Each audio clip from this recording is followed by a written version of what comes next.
So this is the chapter on analyzing the fragments. As you'll recall, we vaporize our sample and then we shoot ionizing radiation at it, and then we separate the particles that are charged.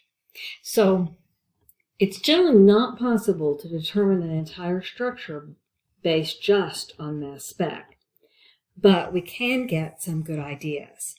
So if we have a pentane here, I'm going to try and get everything on screen. We can get part of it anyway. This is pentane. Here's our pentane.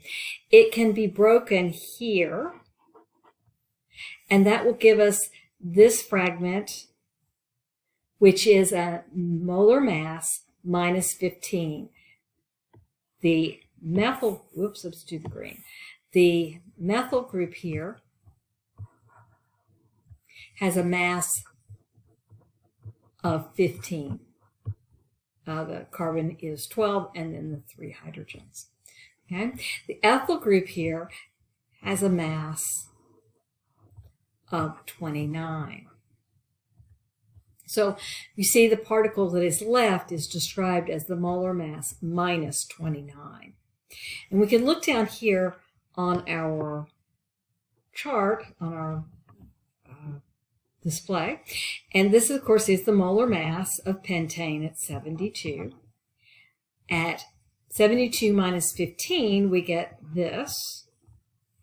At the molar mass minus 29 we get this.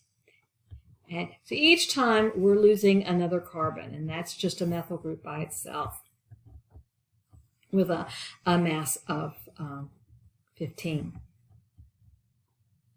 So there are some characteristic patterns that you see as you lose as these pieces fragment.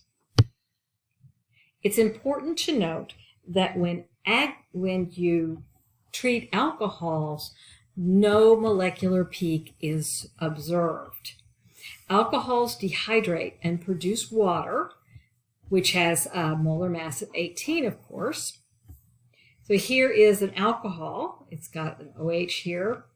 What happens is it ends up losing water, and this is the compound that is detected. Molar mass minus 18, and we'll have a double bond in it. Okay, so this is a table showing us our common fragments. We can have our molar mass minus 15, which indicates we've lost a methyl. If we lose 29, it's an ethyl. If we lose a propyl, it's 43. A butyl is 57. And if we lose 18 off the molar mass, we have lost water, and it's an alcohol. And we're not going to talk about lab-play rearrangement. Okay, so here we have our first problem. We've got a 2,2-dimethylhexane. So it's hexane, so it looks like that. And it's got a methyl group here and a methyl group there. This has a molecular weight of 114, but we don't see a peak at 114. The base peak in the mass spectrum occurs at the molar mass minus 57. So what piece is it losing to create that 57? Well, up here we see 57 is a 4-carbon group. So if we lose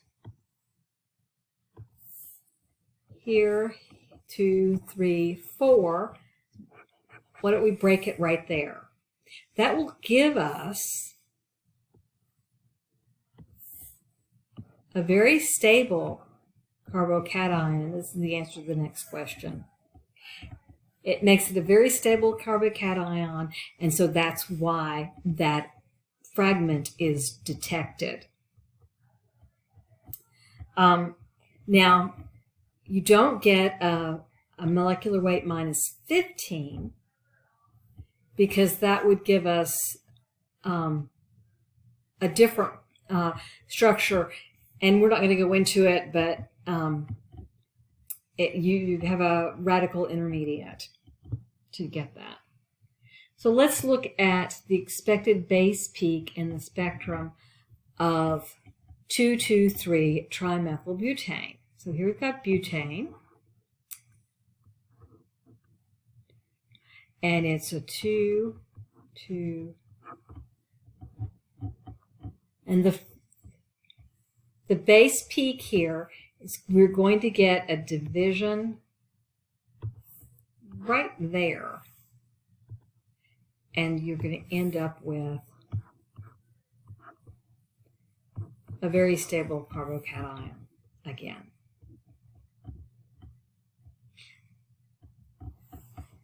The two peaks that are going to appear with 3-pentanol, so we've got pentane, and it's a pentanol, so this is what it looks like. What's going to happen here, at least one of those peaks is going to be a dehydration, and we'll be talking more about dehydrations later. It's going to look like this, and it's going to be the mass of the M minus 18. That's the only peak you need to worry about.